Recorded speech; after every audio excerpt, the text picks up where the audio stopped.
Good morning, ladies and gentlemen. Bright-eyed and bushy-tailed. It is just after 5 in the morning, actually 5:18 to be exact, and we're heading out into the wilderness. Let me back up and tell you the story of how we got here. So a few months ago, I get an email from Visit Utah, and they said, "We saw your videos from Zion, Bryce Canyon, and Lake Powell, but we want to challenge you to see if you can discover some of the lesser known places here in southern Utah. Some of the places that you don't see from the national parks and don't get all the coverage." Truth is, when the world starts opening back up again in June and July and August, when the national parks are super busy, we don't want them to get overwhelmed with people. So my job this week is to discover 10 of the best hidden gems, must-visit hidden gems here in southern Utah that you can explore outside of the national parks. I brought Daniel along with me. He's behind the lens. What's up, Daniel? What's up, guys? And we are heading out from our launch pad here in St. George. We actually flew into Las Vegas and then drove up here last night. And our home base for this first leg of the adventure is the Avenir, a great little hotel right in downtown St. George. It's got a rooftop hot tub overlooking the town, and it also has some great food at the restaurant right in the lobby. It is the perfect launch pad to our adventure here in southern Utah. So this is the starting off point, and we are up early to begin this adventure. And it all starts right now. Here we go.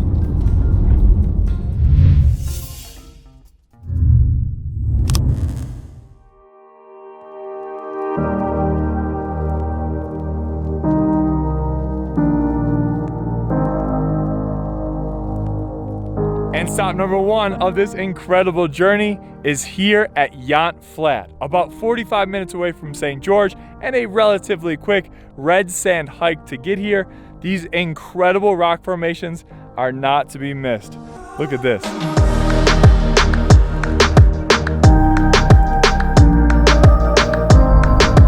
How incredible is this? It's like we're walking on the backs of dinosaurs, like a giant sea turtle shell in white and red, and just all of these waves of rock formations as far as the eye can see. I've never seen anything like this.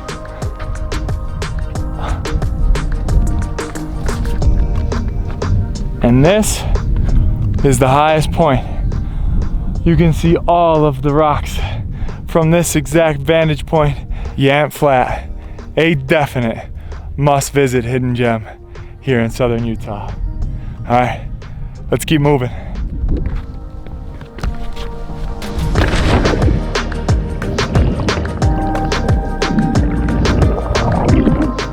And this is Sand Hollow State Park, a perfect place to cool off after a long day on the trail.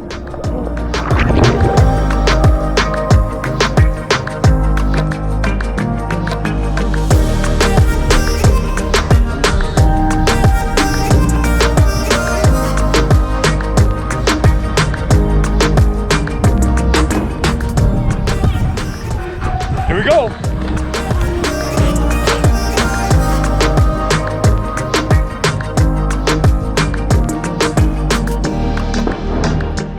Now, if you're a local in the area, I know Sand Hollow cliff jumping is nothing new. But to the rest of the country, mark this and nearby Quail Creek as a great alternative to Lake Powell.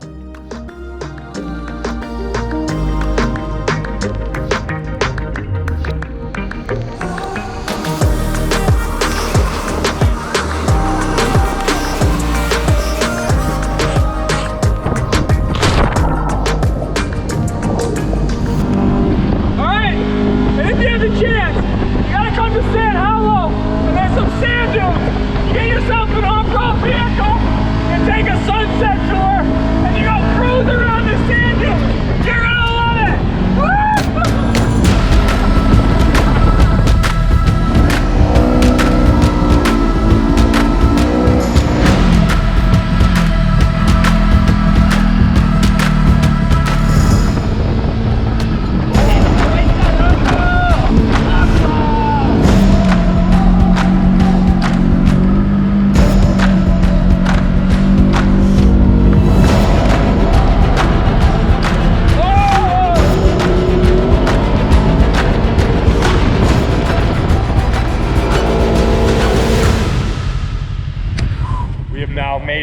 to the top of Sand Hollow. This is the highest point.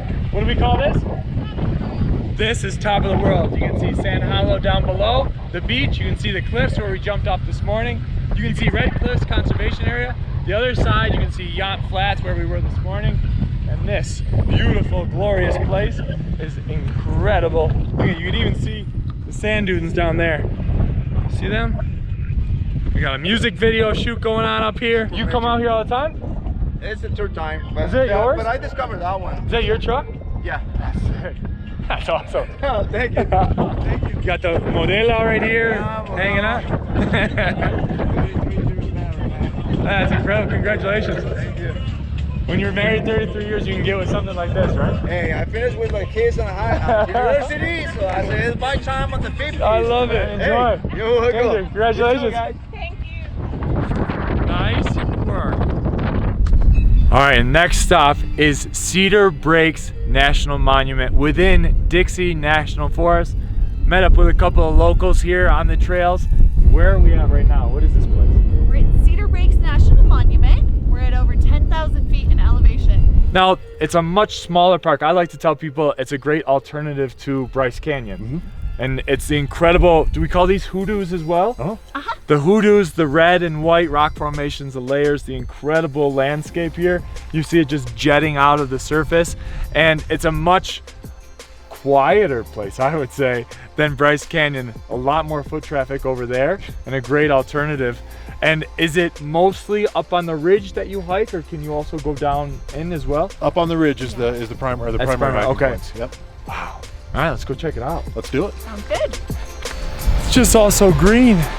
The area all around the red and white rock formations is so green. And Wyatt tells me that during the week, it's like this. There's no people here, right? Yep, it's nice and quiet. Nice and quiet during the week. The weekend's a little busier, but man, this is a peaceful, peaceful place. Tell me a little bit of how you even got this role and why did you come here to Cedar Breaks? So this is so weird to do on camera. So I was an intern down at Zion National Park last summer, and it was crazy and it was hot and it was busy all the time.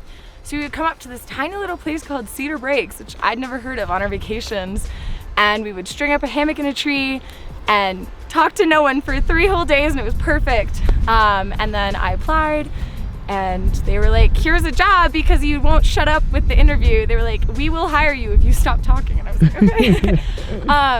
And I'm like, it's paradise here. How could I say no?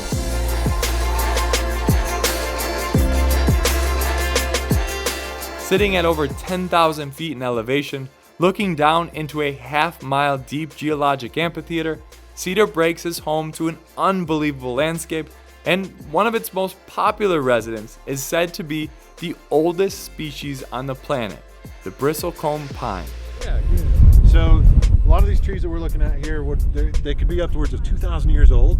And I love that the little sign tells us that it's these would have been seedlings when the pyramids were being built, which is just mind-boggling to me. So these trees were growing at the time the pyramids were being built. Unreal. They grow at what, 10,000 feet? Yep. Yeah, so. Wow. Bristlecone pines. And they are not dead. They are not dead. I mean, you can see all the growth on even these ones right here, that they've got the parts that don't look like they're growing, but you got all this other stuff that's still growing, and they just keep going. That's cool.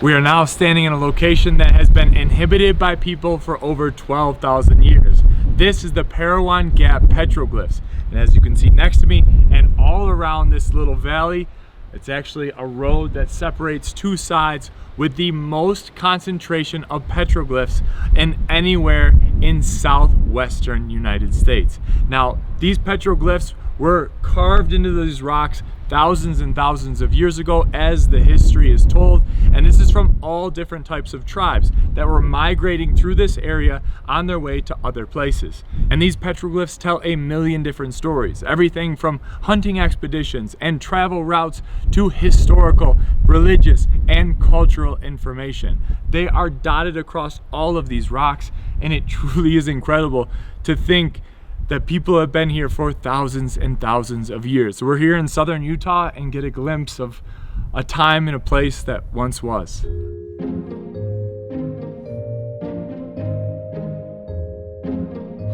Now that I gave you a quick history lesson, now let's talk about culture. It's not just all outdoor activities here, and in downtown Cedar City, there's a great place for that, and that is at SUMA, the Southern Utah Museum of Art.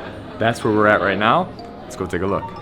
SUMA is part of a $39 million Center for the Arts on the Southern Utah University campus here in Cedar City, which also features a performing arts theater that hosts the annual Utah Shakespeare Festival. And look, they even have a real Picasso here. Pretty good. Don't underestimate Southern Utah.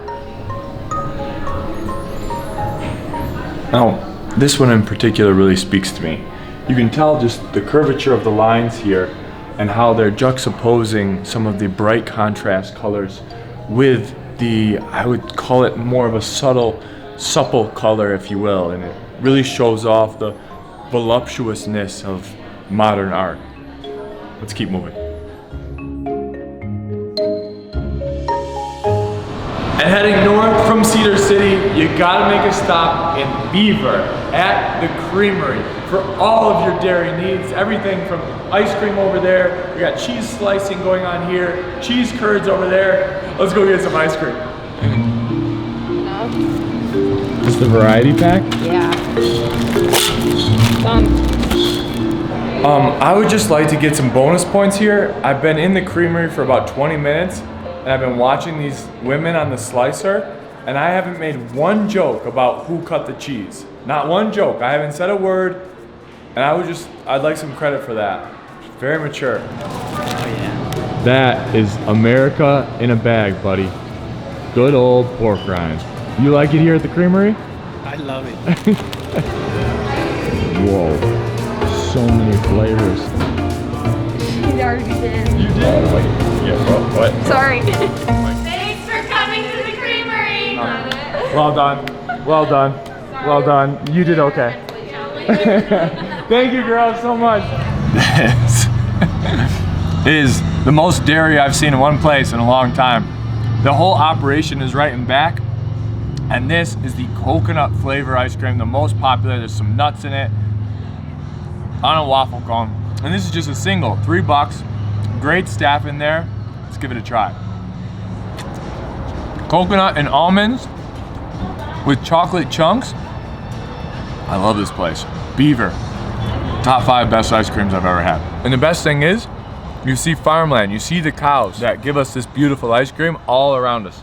Big open valleys, rolling hills, signs for the Creamery all the way down the highway, so we had to stop. And this was well worth the stop. Outside of Cedar City, heading north, about 40 minutes, is Beaver. We didn't stop for the Beaver tacos. We came straight to the Creamery. That's a great stop. All right, let's continue.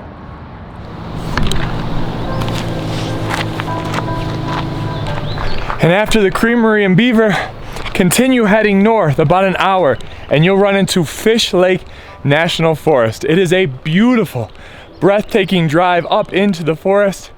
Everything turns from red to green from southern Utah, and it is this lush forest that you can take a hike into and find Bullion Falls. You want to talk about a hidden gem? There is not many people here at all. I didn't read much about it online, but we're hoping to come across an incredible waterfall. I'm way too out of breath than I should be. It's only about a mile hike, but I think I had too much ice cream and cheese curds. But I'm gonna battle through it and show you guys this incredible waterfall. Let's go.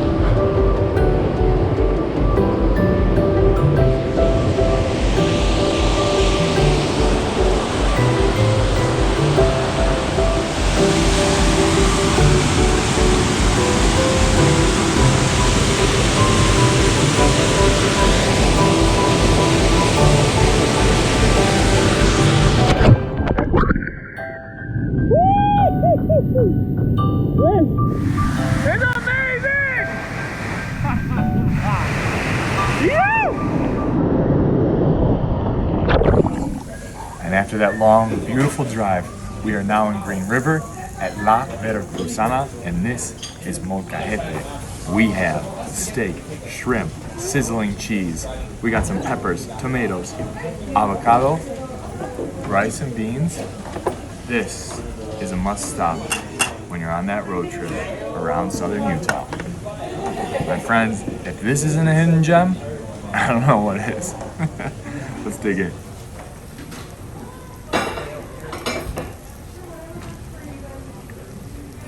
You're gonna like this. Straight from Mexico into southern Utah, straight to the heart.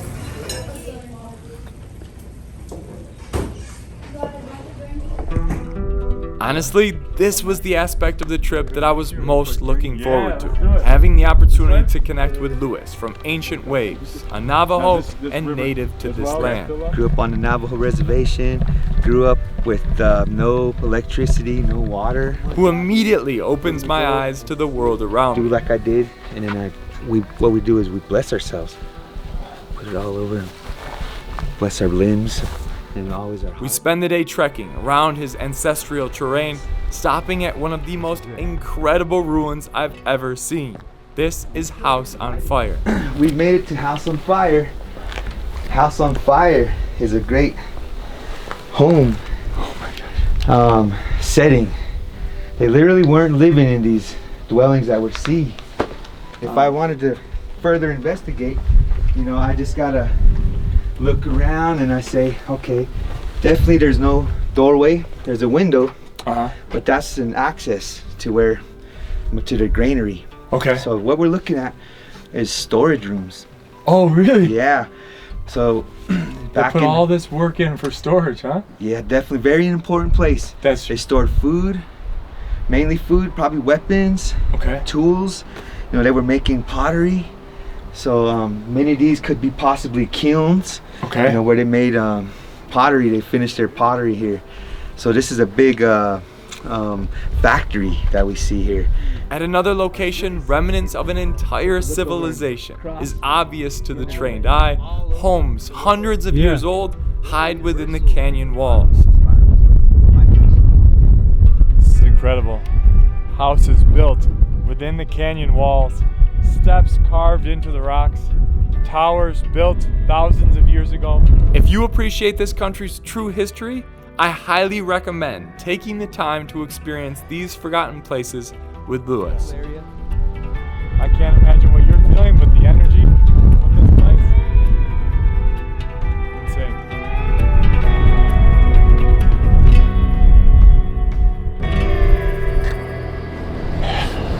And just like that, that does it for my adventures here in southern Utah. Daniel, thanks for being behind the lens. Thank you. A big thanks to Visit Utah and all of the partners that were involved in making this journey happen. For example, this outro is coming to you from the Bluff Dwellings Resort and Spa just outside of Bluff. It is an incredible property located right on the side of a cliff's edge, and this is where I will wrap the video. I hope that gives you an idea of things to do in southern Utah outside of the national park, some hidden gems if you will.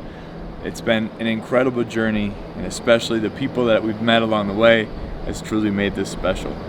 So I hope you enjoyed the video. If you have, give it a big thumbs up. Subscribe if you haven't already. Hit that notifications bell if you have. Leave a comment. Let me know which spot on this list you would most like to visit. That's it. Travel deeper, forever mighty, as Visit Utah says. And I'll see you guys on the next one.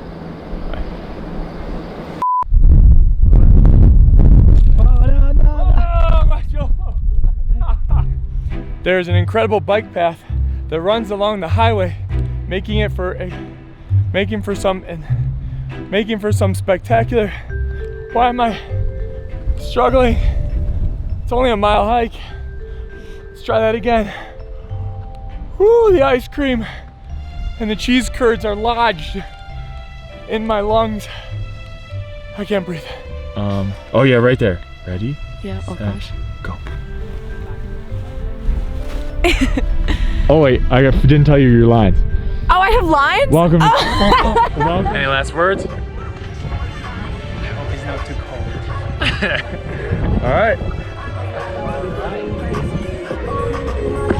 You gonna get a running start? Start back there.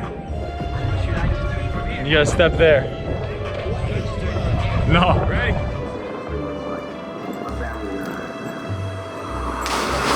Okay, ready? On 3. 1, 2. Wait, no one said anything. What happened? And these petroglyphs symbolize everything from stories, trade routes, hunting expeditions, different ways to, what were they? Art? Different stories, hunting things.